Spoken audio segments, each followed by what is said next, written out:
the next 3 days, we celebrate 3 great events. First, on the 31st of October, tomorrow, we celebrate Halloween, followed by, on the 1st, All Saints' Day, and then on the 2nd, All Souls' Day. Now, Halloween is not a Catholic celebration. Halloween simply comes in from a pagan festival called Samhain. And somehow we have Christianized that festival into Halloween.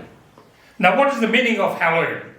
Hallow is simply halo, which all the saints have above their heads, and win. Hello, win. I am somehow welcoming the saints in. That is the meaning of Halloween. Now, this Halloween is celebrated on the eve of All Saints' Day. Now, let's say something about Halloween.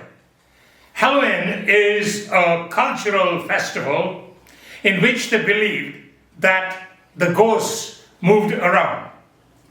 And so that they may not be recognized by these ghosts, people began to wear costumes and masks.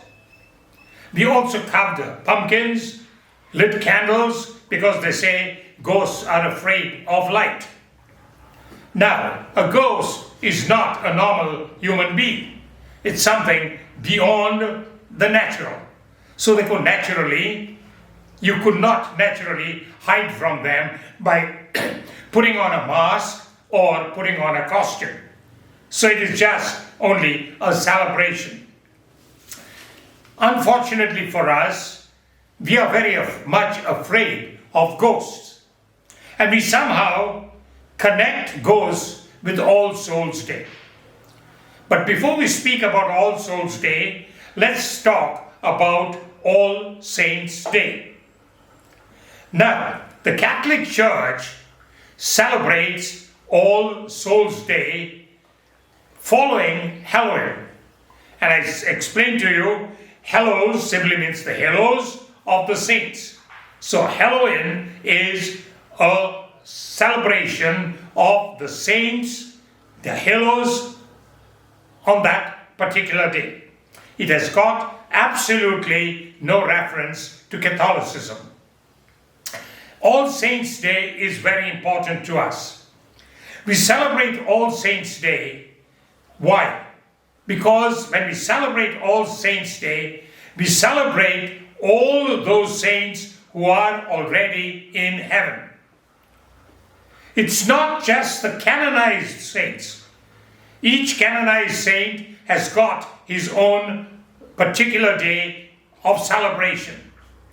But there are many other souls that are in heaven who are saints but have not been canonized. We celebrate their feast on the 1st. Makes very good sense.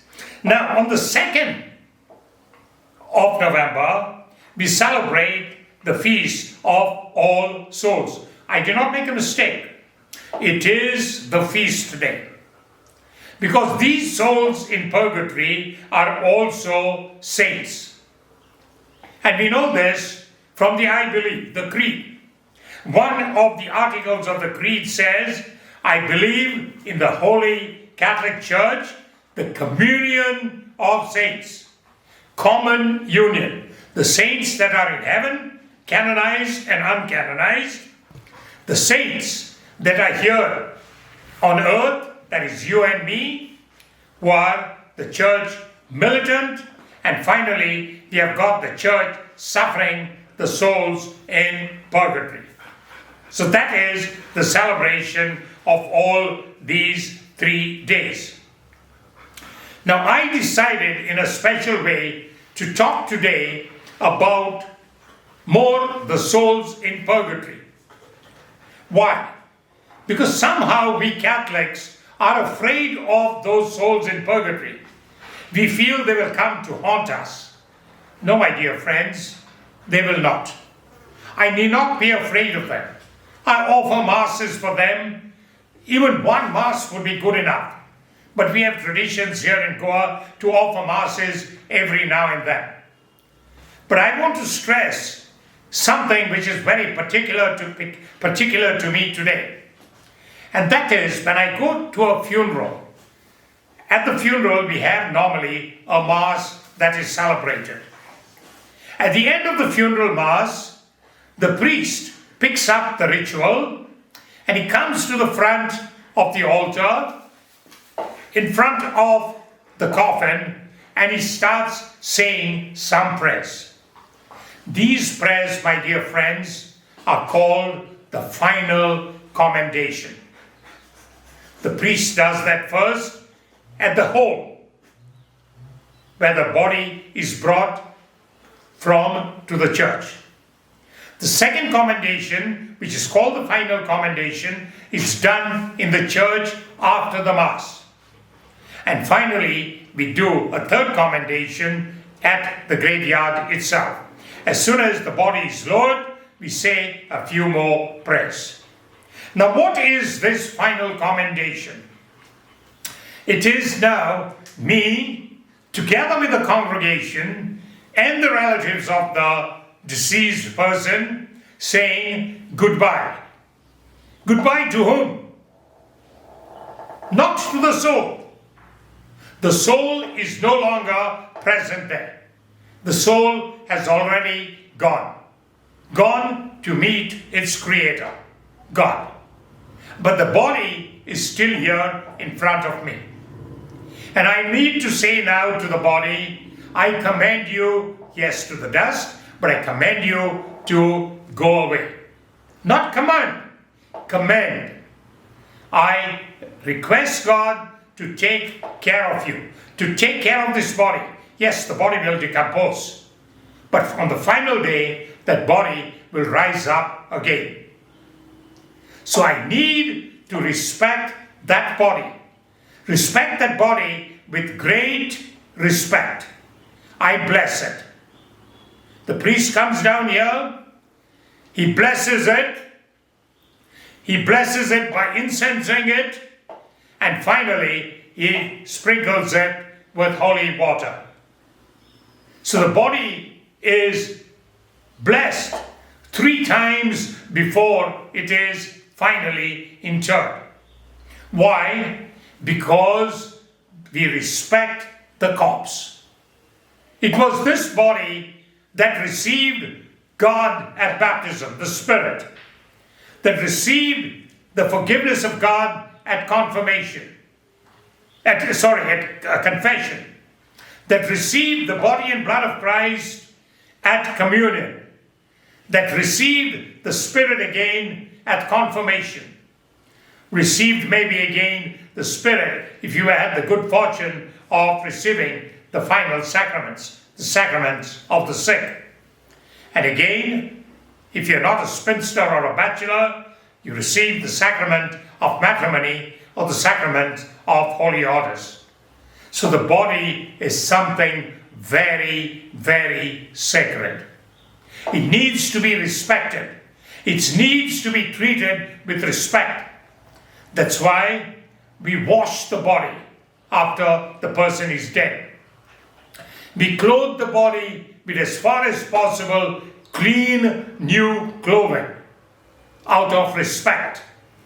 And now we finally say goodbye. Goodbye to the body. And the body goes. Goes because the body is destined to meet the soul once again on the final day. So my dear friends, I need not live in the fear of ghosts. I need not live in the fear of being possessed. I need not be afraid of the devil.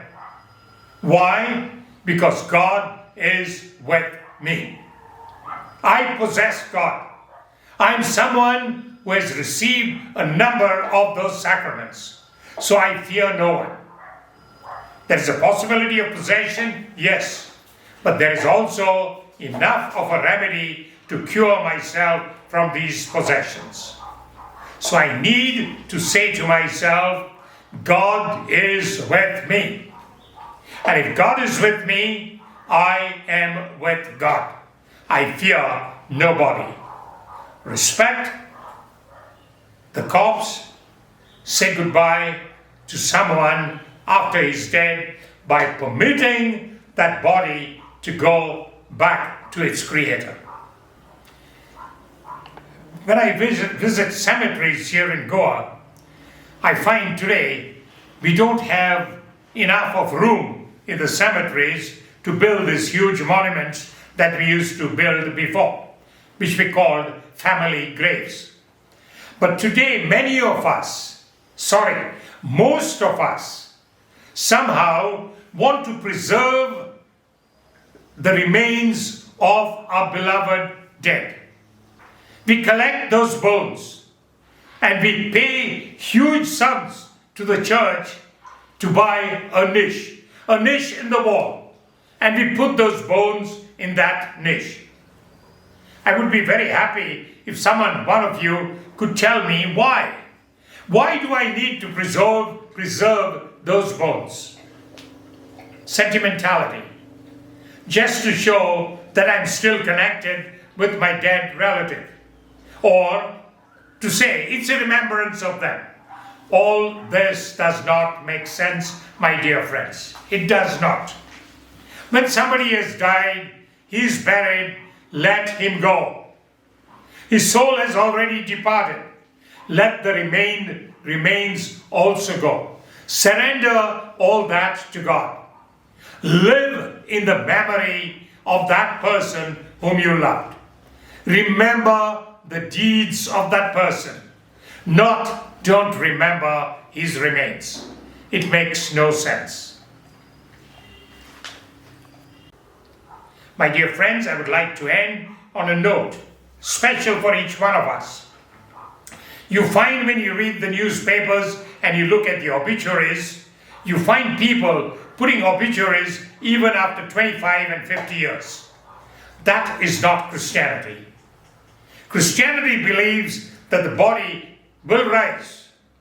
If I've made a commendation, I've asked the body to go, and the body has gone. The soul, without my permission, has already preceded me. So what do I do now?